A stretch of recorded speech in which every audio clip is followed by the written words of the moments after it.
నమస్తే, good afternoon. Welcome to స్వతంత్ర news. నేను సోనియా. బులెటిన్ల ముందుగా హెడ్లైన్ చూద్దాం. గత ప్రభుత్వం మహిళలను పట్టించుకోలేదు. వైఎస్ఆర్ చేయూత నిధులు విడుదల చేసిన సీఎం.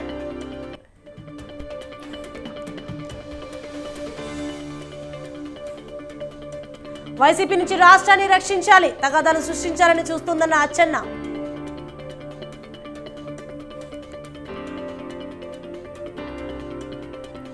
బీజేపీ, టీడీపీ, జనసేన పొత్తు దాదాపు ఖరారు. 6 నుంచి 9 ఎంపీ స్థానాలు ఆశిస్తున్న బీజేపీ.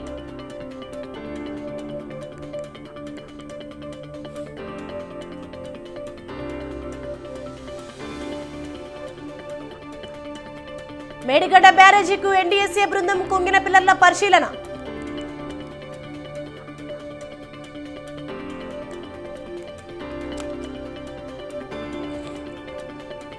కాంగ్రెస్, టీడీపీ పాపాలే పాలమూరు దుస్థితికి కారణం. రేవంత్ పై హరీష్ రావు సీరియస్.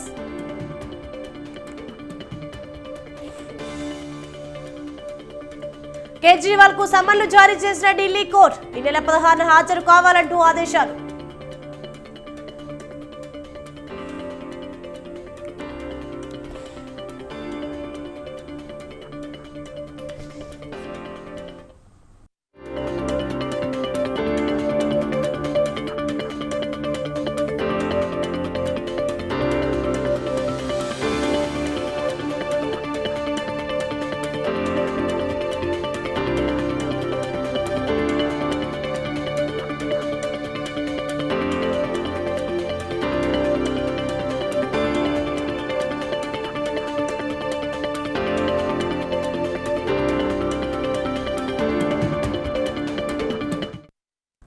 బులెటిన్లో బ్రేకింగ్ న్యూస్ చూస్తున్నాం మనం. ఏపీ రాజకీయాల్లో మరో కీలక సన్నివేశం చోటు చేసుకుంది. కాపు నేత ముద్రగడ పద్మనాభం వైసీపీలో చేయడం దాదాపు ఖాయమైపోయింది. ముద్రగడ నివాసానికి YCP regional coordinator MP Mithun Reddy Mudragada ఇంటికెళ్లి కలిశారు. వైసీపీలోకి ముద్రగడను ఆహ్వానించినట్లు సమాచారం. అంతేకాదు, ఎన్నికల కోడ్ రాకముందే ముద్రగడను నామినేట్ పదవిపై సీఎం జగన్ హామీ ఇచ్చినట్టు తెలుస్తోంది. రైట్, ఇదే అంశంపై మరింత సమాచారం మా ప్రతినిధి నవీన్ రాజ్ ఫోన్లలో అందిస్తారు. నవీన్ రాజ్, చెప్పండి. ఏపీ రాజకీయాల్లో మరో కీలక ఘటన సన్నివేశం చోటు చేసుకున్నట్లు చూస్తున్నాం. కాపు నేత ముద్రగడ పద్మనాభం వైసీపీలో చేయడం దాదాపు ఖాయమైపోయినట్లు చూస్తున్నాం. దీనిపైన అప్డేట్స్ ఏంటి? Thank you Soni. ఏదైతే కాపు ఉద్యమ ముద్రగడ పద్మనాభం ఉంటే కనుక వైసీపీ పార్టీలో చేరేందుకు అయితే సముఖంగా ఉన్నట్టు తెలుస్తుంది. ఇప్పుడే వైసీపీకి సంబంధించిన ఉభయ గోదావరి జిల్లాల కోఆర్డినేటర్ మిథున్ రెడ్డితో పాటు కాకినాడ ఎమ్మెల్యే దోరపూడి చంద్రశేఖర్ రెడ్డి, అలాగే Kakinada rural MLA Koratala Kannababu, Kakinada MP Vanga గీతతో పాటు తోట నరసింహ, మిగతా అందరూ కూడా ముద్రగడ ఇంటికి అయితే చేరుకోవడం జరిగింది. కీలకంగా కొంతసేపు అయితే వీరి మధ్య ఒక భేటీ అయితే జరిగింది. ఈ కీలక భేటీలో ఆ పార్టీలో ఆయన ఆహ్వానించినట్లయితే మిథున్ రెడ్డి అయితే ఇప్పటికే మీడియాతో మాట్లాడిన పరిస్థితి ఉంది. ఇప్పటికే ఆ ముద్రగడ అయితే కనుక సానుకూలంగా స్పందించారు. పార్టీలోకి వస్తారని అయితే మేము భావిస్తున్నాం. ఆయన అయితే ఒక నిర్ణయం తీసుకుని మీకు చెబుతాను అని చెప్పడం జరిగింది. సానుకూలంగా ఆయన స్పందించారు. పార్టీలోకి వచ్చే అవకాశం ఉందని చెప్పడం కూడా జరిగింది. అదేవిధంగా ఆయనకి ఏదైనా ఆఫర్ ఇచ్చారా అని చెప్పేసి మీడియా మిత్రులు పెట్టి కూడా ఆయన ఎటువంటి ఆఫర్లు ఇవ్వాల్సిన అవసరం లేదు. ఆయన ఒక పార్టీ ఉద్యమ నేత, ఎన్నో ఉద్యమాలు చేసిన నేత, ఆయనకి ఆఫర్లు ఇవ్వాల్సిన అవసరం లేదు అని చెప్పడం జరిగింది. అలాగే ఆయన అయితే కనుక పార్టీలోకి వస్తారని అయితే మేము భావిస్తున్నాం. సీఎం జగన్మోహన్ రెడ్డి ఆదేశాల మేరకే ముద్రగడని అయితే కలవడం జరిగింది. ఆయన కూడా సానుకూలంగా స్పందించారు. పార్టీలోకి వస్తారని అయితే మేమైతే భావిస్తున్నామని చెప్పడం జరిగింది. సోని. ఎస్ నవీన్ రాజ్, మరి ఈ నెలలో ఎప్పటి వరకు వైసీపీలో చేరనున్నారు? ఏమైనా సమాచారం ఉందా? అంటే ముఖ్యంగా అయితే ముద్రగడ పద్మనాభం వైసీపీలోకి చేరేందుకు అయితే ఆయన ఇష్టంగానే ఉన్నట్లుగా అయితే ఆయన అనుసరణ ద్వారా అయితే తెలుస్తుంది. అయితే గతంలో జనసేన పార్టీ నుంచి ఆయన పార్టీలోకి వెళతారు అనే చర్చ జరిగిన నేపథ్యంలో ఆ పార్టీ నుంచి ఎటువంటి పవన్ కళ్యాణ్ నుంచి ఎటువంటి సంకేతాలు రాకపోవడంతో అయితే ఆయన రూట్ మార్చుకున్నారు. జగన్ పవన్ కి అయితే ఒక లేఖ కూడా ఘాటుగానే లేఖ ఇచ్చిన పరిస్థితి ఉంది. ఆయన ఈ నేపథ్యంలో ఆయన వైసీపీలోకి చేరడానికి ఆయన నిర్ణయం తీసుకున్నట్లు తెలిసిందంటే జక్కంపూడి రాజా, ఎవరైతే రాజమండ్రి రూరల్ ఎమ్మెల్యే జక్కంపూడి రాజా తన తమ్ముడు గణేష్ ద్వారా అయితే కనుక ముద్రగడతో మంత్రాలు అయితే చేశారు. ఆయన ద్వారా మిథున్ రెడ్డి కూడా వచ్చి ఆయనతో మాట్లాడుతున్న నేపథ్యంలో ముద్రగడ అయితే గ్యారంటీగా వైసీపీలో చేరతారు అని తెలుస్తుంది. అయితే ఆయన పిఠాపురం నుంచి పోటీ చేసే అవకాశాలు ఉన్నాయి. పవన్ కళ్యాణ్ పిఠాపురం నుంచి పోటీ చేస్తారనే నేపథ్యంలో ఈ ముద్రగడని వైసీపీ నుంచి పిఠాపురం నుంచి పోటీ చేయాలని చెప్పేసి వైసీపీ నిర్ణయించినట్లుగా అయితే తెలిసింది. అంటే దీనికి సంబంధించి ఇప్పటికే పిఠాపురంకి సంబంధించి ఇన్ఛార్జిగా అయితే కాకినాడ ఎంపీ వంగ గీతను నియమించి అక్కడి నుంచి పోటీ చేయాలని ముందుగా వైసీపీ భావించింది. ఈ నేపథ్యంలో పవన్ కళ్యాణ్ అయితే పిఠాపురం నుంచి పోటీ చేస్తున్న క్రమంలో ముద్రగడని రంగంలోకి దించి పవన్ ని ఇరుకుని పెట్టాలి, పవన్ ని ఓడించాలనే కాన్సెప్ట్ తో ఈ వైసీపీ అయితే కనుక ముందడుగు వేస్తున్నట్లుగా అయితే సమాచారం. Soni, right, thank you Naveen Raj.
Breaking news చూస్తున్నాం. ఏపీ మహిళా కమిషన్ చైర్పర్సన్ పదవికి వాసిరెడ్డి పద్మ రాజీనామా చేయడం చర్చనీయాంశమైంది. పదవికి రాజీనామా చేసినట్టు ఆమె సీఎం జగన్ కు లేఖ పంపారు. ఎన్నికల తరుణంలో ఆమె ఎందుకు రాజీనామా చేయాల్సి వచ్చింది, దీని వెనుక రాజకీయ కారణాలు ఏమైనా ఉన్నాయా అనే అనుమానాలు మొదలయ్యాయి. అయితే రాజీనామా వెనుక రాజకీయం లేదంటున్నారు వాసిరెడ్డి పద్మ. రాష్ట్ర మహిళలందరికీ మహిళా దినోత్సవ శుభాకాంక్షలు తెలిపిన ఆమె మహిళా కమిషన్ చైర్పర్సన్ గా రాజీనామా చేశారని చెప్పారు. ఎన్నికల్లో పోటీ చేయాలనే ఆలోచన మాత్రమే రాజీనామాకి కారణం కాదని స్పష్టం చేశారు. పోటీ చేయడమే గీటురాయి కాదు, అలా అని కొందరు అనుకుంటూ ఉండవచ్చని అన్నారు. బలాల కారణంగా ఏమైనా అవకాశం ఉండకపోవచ్చు, తనకు సీటు వచ్చిందా లేదా అనేది ప్రాధాన్యత కాదన్నారు. పార్టీ ఆదేశించినా ఆదేశించకపోయినా అన్నిటికీ సిద్ధమే అన్నారు వాసిరెడ్డి పద్మ.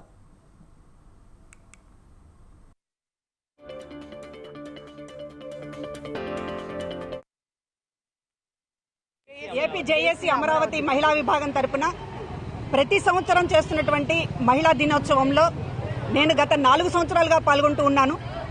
అందుకని మహిళా కమిషన్ చైర్పర్సన్గా చివరి సమావేశం ఈ మహిళా ఉద్యోగులతోనే జరుపుకోవాలని చెప్పి ఈ రోజున వారి ఆహ్వానాన్ని మన్నించి ఇక్కడికి రావడం జరిగింది.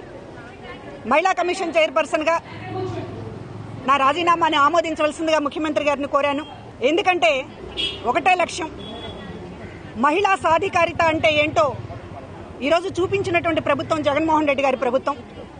ప్రతి మహిళ కూడా ఈ ప్రభుత్వాన్ని భుజాలపైన ఎత్తుకోవాల్సినటువంటి అవసరం ఉంది.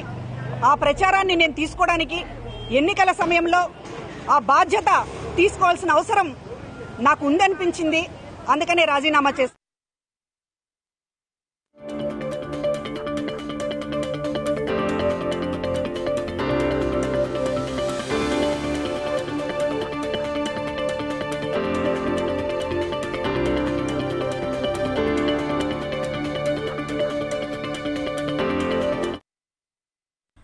మరొక బ్రేకింగ్ న్యూస్ చూస్తున్నాం. గవర్నర్ కోటా ఎమ్మెల్సీల నియామకాలపై ప్రభుత్వానికి చుక్కెదురైంది. ఎమ్మెల్సీలుగా కోదండరాం, అమీర్ అలీఖాన్ నియామకం చెల్లదని హైకోర్టు స్పష్టం చేసింది. ఇద్దరిని ఎమ్మెల్సీలుగా నియమిస్తూ ప్రభుత్వం విడుదల చేసిన గెజిటెడ్ నోట్ కొట్టివేసింది. దాసో శ్రవణ్, కూర సత్యనారాయణ ఎన్నికను గవర్నర్ పునఃపరిశీలించాలని ఆదేశించింది.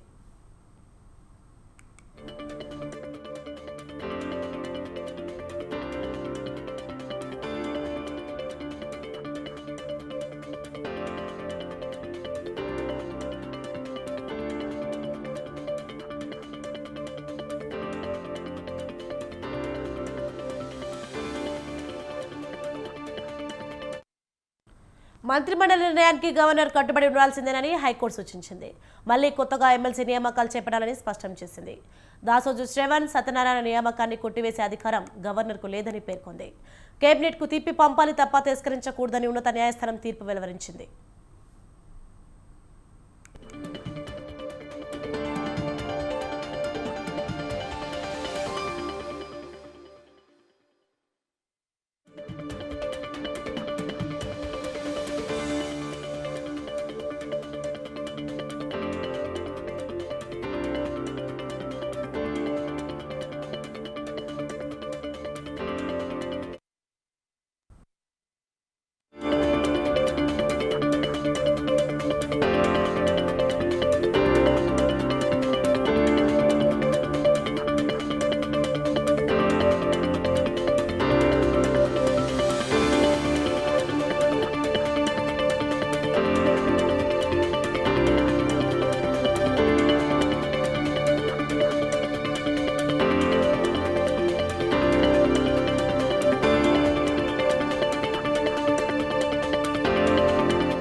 మరొక బ్రేకింగ్ న్యూస్ చూస్తున్నాం. మనం హైదరాబాద్లోని బీజేపీ రాష్ట్ర కార్యాలయంలో పార్టీ ఎలక్షన్ మేనేజ్మెంట్ కమిటీ సమావేశమైంది.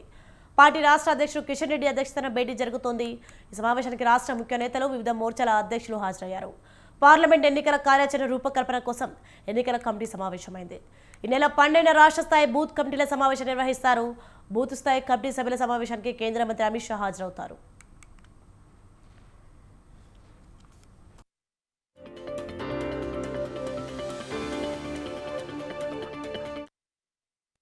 ఇదే అంశంపై మరింత సమాచారం మా ప్రతినిధి శ్రీనివాస్ ఫోన్లలో అందిస్తారు. శ్రీనివాస్, చెప్పండి, హైదరాబాద్లోని బీజేపీ రాష్ట్ర కార్యాలయంలో పార్టీ ఎలక్షన్ మేనేజ్మెంట్ కమిటీ సమావేశమైనట్లు చూస్తున్నాం. దీనిపైన అప్డేట్స్ ఏంటి?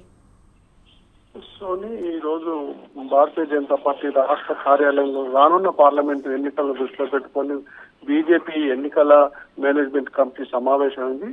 రాష్ట్ర అధ్యక్షుడు కేంద్ర మంత్రి కిషన్ రెడ్డి అధ్యక్షతన జరిగినటువంటి కార్యక్రమంలో ముఖ్య నేతలందరూ పాల్గొన్నారు. రానున్న పార్లమెంట్ ఎన్నికల్లో కార్యాచరణ ఏ విధంగా ఉండాలి, అదే విధంగా 12వ తేదీన జరిగేటువంటి పదాధికారుల సమావేశానికి జాతీయ నేతలు, అదే విధంగా కేంద్ర హోంశాఖ మంత్రి అమిత్ షా హాజరు కానున్నారు. ఈ సమావేశంలో తీసుకునేటువంటి అంశాలు, దానికి సంబంధించిన ఎజెండా మీద కూడా చర్చించనున్నారు. ప్రధానంగా ఎన్నికల కార్యాచరణ, అదే విధంగా రానున్న పార్లమెంట్ ఎన్నికల్లో బీజేపీ ప్రభుత్వం చేపట్టినటువంటి సంక్షేమ పథకాలు, వాటికి సంబంధించినటువంటి పూర్తి డీటెయిల్స్ తో పాటు కార్యకర్తలకు, బూత్ స్థాయి నాయకులకు అందజేయవలసినటువంటి దాని మీద చర్చ జరుగుతుంది. ఈ సమావేశంలో ప్రధానంగా 10 స్థానాల్లో, పార్లమెంట్ స్థానాల్లో విజయం సాధించక కావాల్సినటువంటి కార్యాచరణ, పార్టీ ప్రచారము, అదే విధంగా సమావేశాలు, జాతీయ నాయకుల సమావేశాలతో పాటు బహిరంగ సభలకు ఏర్పాటు, అన్ని అంశాల మీద చర్చ జరుగుతుంది. పూర్తిగా అంటే ఎక్కడైతే పోటీ చేస్తున్నటువంటి అభ్యర్థులకు కింది స్థాయి కార్యకర్తలతో వాళ్ళకి సహకారం వంటి అంశాల మీద కూడా చర్చ జరుగుతుంది. బూత్ స్థాయిలో ఉన్నటువంటి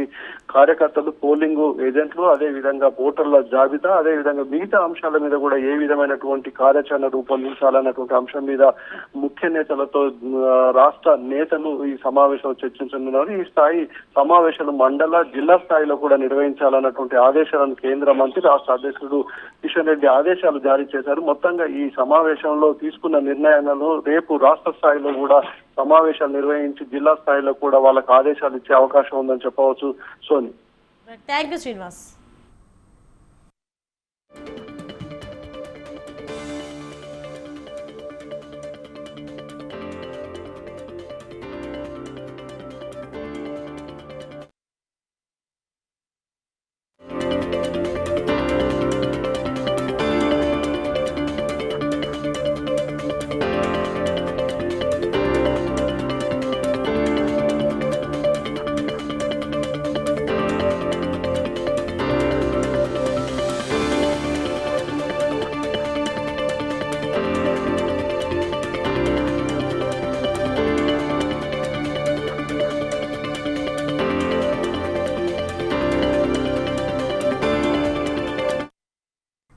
మరొక బ్రేకింగ్ న్యూస్ చూస్తున్నాం. ఎన్నికలు సమీపిస్తున్న వేళ హైదరాబాద్ లో భారీగా హవాలా డబ్బు పడింది. సైబరాబాద్ ఎస్ఓటీ పోలీసులు 50 లక్షల హవాలా డబ్బును పట్టుకున్నారు. సోదాల్లో భాగంగా రాయదుర్గం పోలీస్ స్టేషన్ పరిధిలో ఇన్నోవా వాహనంలో తరలిస్తున్న 50 లక్షల హవాలా డబ్బును పట్టుకున్నట్లు అధికారులు తెలిపారు. నగదు స్వాధీనం చేసుకున్న పోలీసులు 2ని అరెస్ట్ చేశారు. డబ్బులు ఎవరిది, ఎక్కడి నుంచి వచ్చింది అనే దానిపై విచారణ చేస్తున్నారు. కేసు నమోదు చేసుకున్న రాయదుర్గం పోలీసులు దర్యాప్తు చేస్తున్నారు.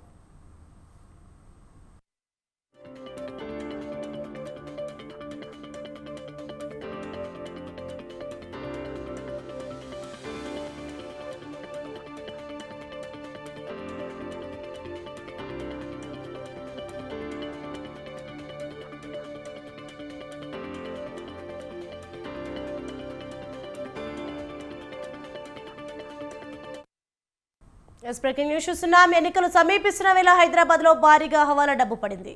సైబరాబాద్ ఎస్ఓటీ పోలీసులు 50 లక్షల హవాలా డబ్బును పట్టుకున్నారు. సోదాల్లో భాగంగా రాయదుర్గం పోలీస్ స్టేషన్ పరిధిలో ఇన్నోవా వాహనంలో తరలిస్తున్న 50 లక్షల హవాలా డబ్బును పట్టుకున్నట్లు అధికారులు తెలిపారు. నగదు స్వాధీనం చేసుకున్న పోలీసులు 2ని అరెస్ట్ చేశారు. డబ్బులు ఎవరివి, ఎక్కడి నుంచి వచ్చింది అనే దానిపై విచారణ చేస్తున్నారు. కేసు నమోదు చేసుకున్న రాయదుర్గం పోలీసులు దర్యాప్తు చేస్తున్నారు.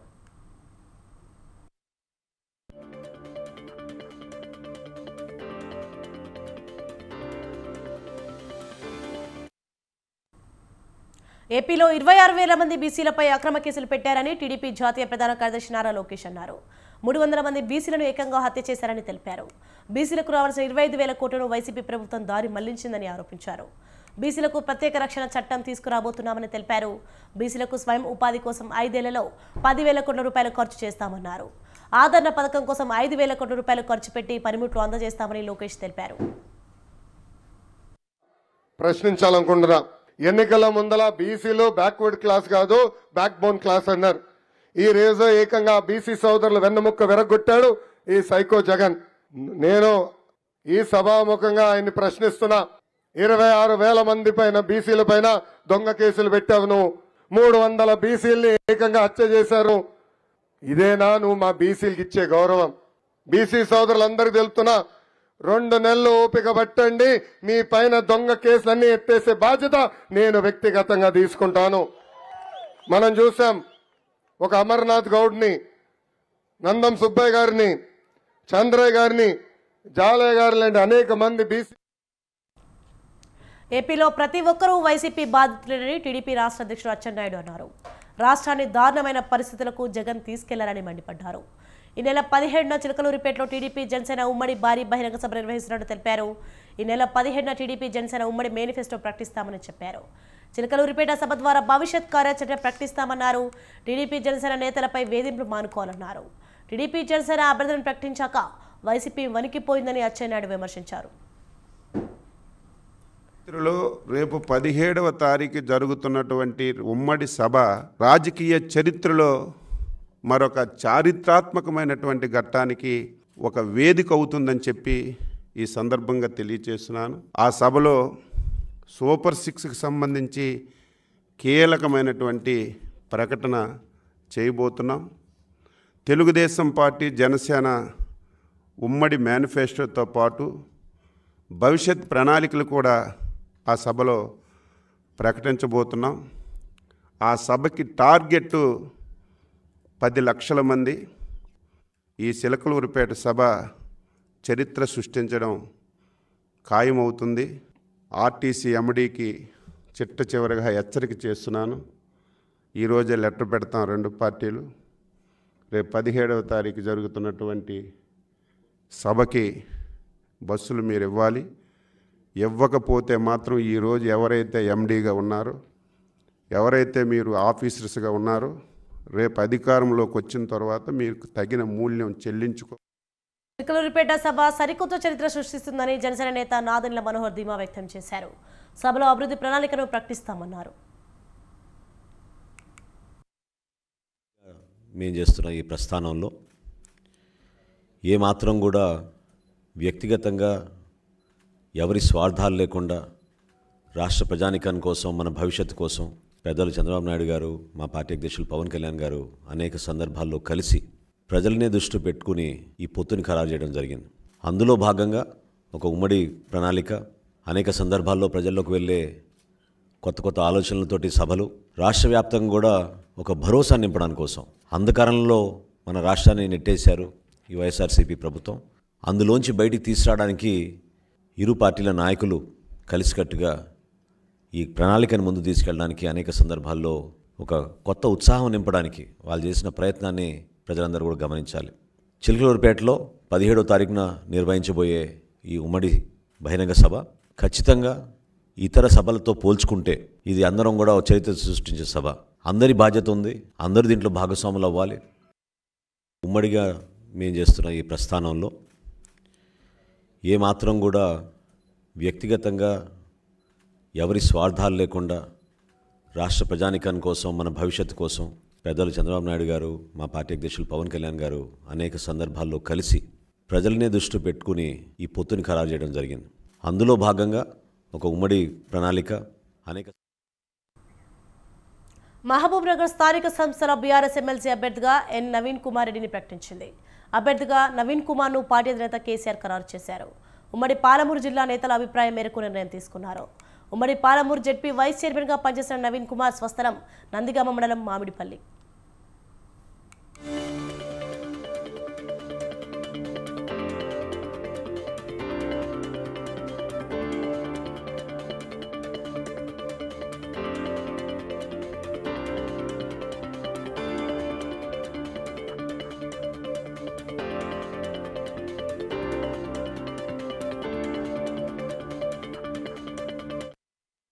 స్థానిక సంస్థల కోటాలో మహబూబ్నగర్ ఎమ్మెల్సీగా ఎన్నికైన కసిడి నారాయణ రెడ్డి ఇటీవల జరిగిన అసెంబ్లీ ఎన్నికల్లో కల్వకుర్తి నుంచి ఎమ్మెల్యేగా గెలుపొందారు.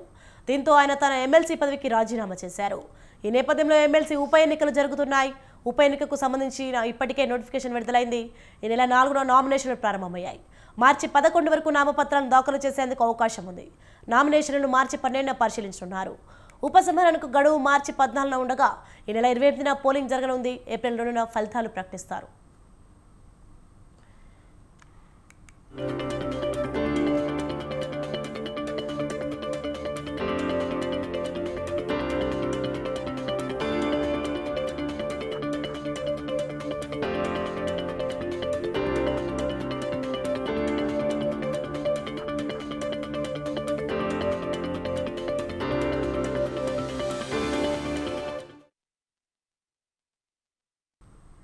మాజీ మంత్రి మల్లారెడ్డికి అధికారులు షాక్ ఇచ్చారు. ఆయన అల్లుడు మల్కాజ్గిరి ఎమ్మెల్యే మల్లి రాజశేఖర రెడ్డికి చెందిన కాలేజీ భవనాలను అధికారులు కూల్చివేశారు. దుండిగల్లోని చిన్న దామర చెరువు FTL బఫర్ జోన్లో మరి రాజశేఖర రెడ్డికి సంబంధించిన IARE, MLRITM కాలేజీలకు చెందిన 2 శాశ్వత భవనాలు, 6 తాత్కాలిక షెడ్లు కూల్చివేశారు. మొత్తం 8.24 ఎకరాల చెరువు ఆక్రమించి పార్కింగ్ కోసం రోడ్లు, భవనాలు నిర్మించినట్లు నీటిపారుదల శాఖ, రెవెన్యూ అధికారులు గతంలో గుర్తించారు. ఈ మేరకు వారం రోజుల క్రితం యాజమాన్యానికి నోటీసులు ఇచ్చారు. తాజాగా మేడ్చల్ కలెక్టర్ ఆదేశాల మేరకు ఇరిగేషన్, రెవెన్యూ, పోలీసుల ఆధ్వర్యంలో కూల్చివేతలు చేపట్టారు. అయితే రెవెన్యూ అధికారులతో కాలేజీ సిబ్బంది వాగ్వాదానికి దిగారు.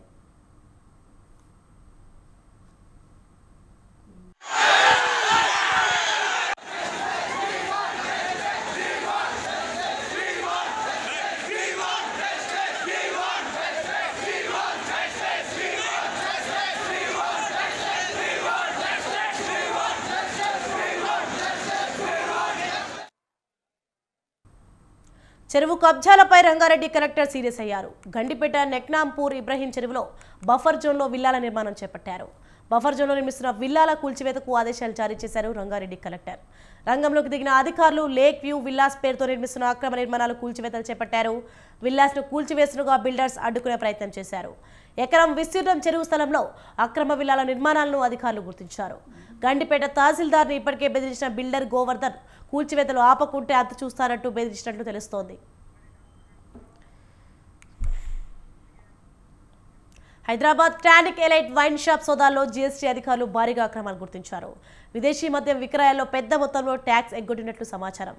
ఇక మద్యం GST పరిధిలో లేకున్నా కస్టమర్స్ నుంచి GST వసూలు చేస్తున్నట్లు రిసిప్ట్లు స్వాధీనం చేసుకున్నారు. మద్యం డిపోల నుండి వచ్చే స్టాక్ ఇన్వాయిస్ బిల్లో వ్యాట్ రాయకుండానే నిర్వాహకులు స్టాక్ అందించినట్లు గుర్తించారు. దర్యాప్తు పూర్తయిన తర్వాత టానిక్ ఎలైట్ వైన్ షాప్ పై అధికారులు చర్యలు తీసుకోనున్నట్లు తెలుస్తోంది.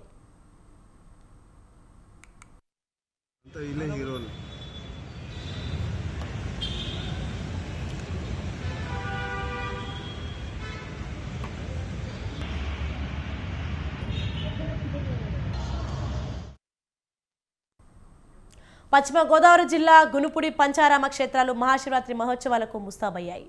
భక్తులకు ఎలాంటి ఇబ్బంది లేకుండా అన్న సౌకర్యాలు కల్పించామన్నారు ఆలయ కార్యనిర్వాహక అధికారి రామకృష్ణరాజు. స్వామివారిని దర్శించుకునేందుకు అవసరమైన క్యూ లైన్లు ఏర్పాటు చేశామన్నారు. స్వామివారికి ప్రత్యేక పూజలతో పలు రకాల అభిషేకాలు నిర్వహిస్తామన్నారు.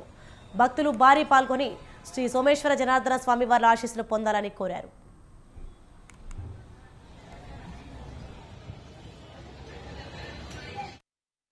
మహాక్షేత్రంలో మహాశివరాత్రి బ్రహ్మోత్సవాల సంబరాలు అంబరాన్నంటాయి. శ్రీ బ్రహ్మరాంబ సమేత మల్లికార్జున స్వామి అమ్మవారు బ్రహ్మోత్సవాలు 6వ రోజు పుష్ప పల్లకిలో భక్తులకు దర్శనమిచ్చారు. పుష్ప పల్లకిలో శ్రీ స్వామి అమ్మవారికి ప్రత్యేక పూజలు నిర్వహించి హారతులిచ్చారు. విద్యుత్ దీపాకాంత నడుమ శ్రీశైల పురవీధులలో శ్రీ స్వామి అమ్మవార్లు గ్రామోత్సవానికి తరలుతుండగా ఉత్సవం ముందు కోలాటాలు, డమరక నాదాలు, పలు రకాల విన్యాసాలు భక్తులకు ఆకట్టుకున్నాయి. ఆలయం ముందు పలు రకాల పుష్పాలతో దేదీప్యమానంగా సర్వాంగ సుందరంగా తయారు చేసిన పుష్ప పల్లకిలో శ్రీ స్వామి అమ్మవార్లు గ్రామోత్సవంలో భక్తులను కనువిందు చేశారు. గంగాధర మండపం వద్ద పుష్ప పల్లకిలో ఉన్న శ్రీ స్వామి అమ్మవార్లకు ప్రత్యేక హారతులిచ్చి అనంతరం అంకాలమ్మ గుడి, నంది మండపం, బయలు వీరభద్రస్వామి ఆలయం వరకు శ్రీ స్వామి అమ్మవార్ల గ్రామోత్సవం కండుల పండుగగా సాగింది. గ్రామోత్సవాన్ని తిలకించేందుకు వేలాది మంది భక్తులు తరలివచ్చారు. పుష్ప పల్లకిపై ఉన్న శ్రీ స్వామి అమ్మవార్లను భక్తులు దర్శించుకొని కర్పూర నీరాజనాలు అర్పించారు. శ్రీశైల క్షేత్రమంత్ర శివనామస్మరణతో మారుమోగింది. పుష్ప పల్లకి సేవలో ఆలయ చైర్మన్ చక్రపాణి రెడ్డి, ఈవో పెద్దిరాజు దంపతులు, ఆలయ ట్రస్ట్ బోర్డు సభ్యులు, అధికారులు పాల్గొన్నారు. పీడీఎస్ గోధుమలతో అక్రమ గోధుమ పిండి తయారు చేసిన పిండి గిన్నె అక్రమార్కులను మేడ్చల్ ఎస్ఓటీ పోలీసులు అరెస్ట్ చేశారు. షేక్ బషీరాబాద్ పోలీసులోని సుభాష్ నగర్ డీకేఎస్ ఫ్లోర్ మిల్పై దాడి చేసిన అధికారులు 3200 కిలోల పీడీఎస్ గోధుమ పిండిని స్వాధీనం చేసుకున్నారు. యూపీకి చెందిన సయ్యద్ తన స్నేహితుడు తబీష్ ఇద్దరూ కలిసి మధ్యప్రదేశ్ రాష్ట్రంలోని సివిల్ సప్లైస్ ద్వారా సరఫరా అవుతున్న గోధుమలను అక్రమంగా రవాణా చేసుకున్నట్లు విచారణలో తేలింది. కృష్ణా మందిర్ అనే బ్రాండ్లపై వీటిని విక్రయిస్తున్నట్లు కేసు దర్యాప్తు చేసిన పేట్ బషీరాబాద్ పోలీసులు తెలిపారు. తిరుపతి జిల్లా పూతలపట్టు నాయుడుపేట జాతీయ రహదారిపై రోడ్డు ప్రమాదం చోటు చేసుకుంది. చిత్తూరు నుంచి తిరుపతి వైపుగా కాశీరాల లోడుతో వెళ్తున్న ట్రాక్టర్ను ఓ లారీ ఢీకొంది. ఈ ప్రమాదంలో ట్రాక్టర్ డ్రైవర్కు గాయాలు కాగా రోడ్డుపై సిమెంట్ రాళ్లు చెల్లాచెదురుగా పడ్డాయి. అదేవిధంగా రహదారిపై ట్రాక్టర్ ఇంజన్ బోల్తా పడింది. దీంతో జాతీయ రహదారిపై ట్రాఫిక్ అంతరాయం ఏర్పడింది. దీనిపై కేసు నమోదు చేసుకున్న పోలీసులు దర్యాప్తు ముమ్మరం చేశారు.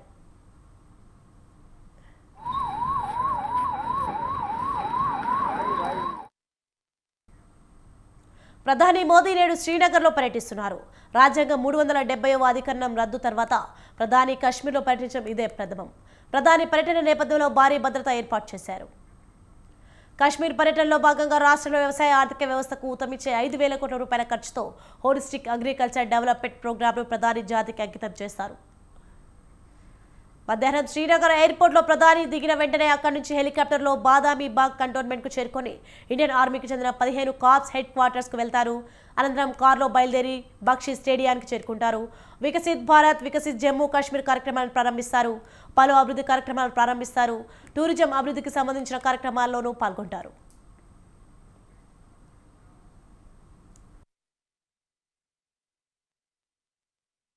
రానున్న పార్లమెంట్ అసెంబ్లీ ఎన్నికల్లో ఒడిశాలో ముఖ్యమంత్రి నవీన్ పట్నాయక్ చెందిన బిజు జనతా దళ్తో బీజేపీ అలయన్స్ గా పోటీ చేస్తుంది. ఎన్డీఏ నుంచి వైదొలిగిన దాదాపు 15 ఏళ్ల తర్వాత రెండు పార్టీల మధ్య మళ్లీ సయోధ్య కుదిరింది. ఒడిశా ముఖ్యమంత్రి నవీన్ పట్నాయక్ సూచనప్రాయంగా ఈ విషయాన్ని ప్రకటించారు. అధికార బిజు జనతా దళ్ బీజేపీతో సంబంధాలను పునరుద్ధరించుకుంటోంది. దీనిపై నేడో రేపు అధికారికంగా ప్రకటన వచ్చే అవకాశం ఉంది. గతంలో బీజేపీ 11 ఏళ్ల రాజకీయ భాగస్వామ్యం సీట్ల పంపిణీలో పేచీ రావడంతో తెగిపోయింది.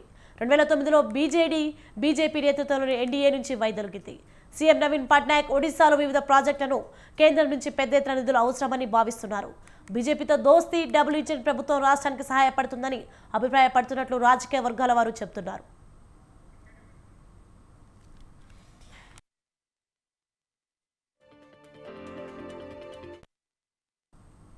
ఢిల్లీ ఎక్సైజ్ పాలసీ కేసులో మార్చి 12 తర్వాత ఈడీ ఎదుట వీడియో కాన్ఫరెన్స్ ద్వారా హాజరయ్యేందుకు ఢిల్లీ ముఖ్యమంత్రి అరవింద్ కేజ్రీవాల్ ఎట్టకేలకు అంగీకరించారు.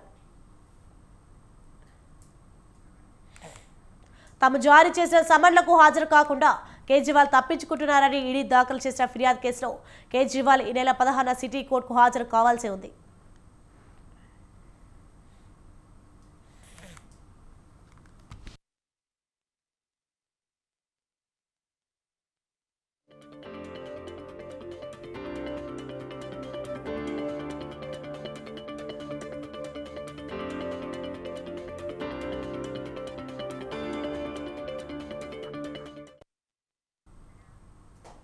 SKV Bulletin updates. For more updates, keep watching Swatandhra News.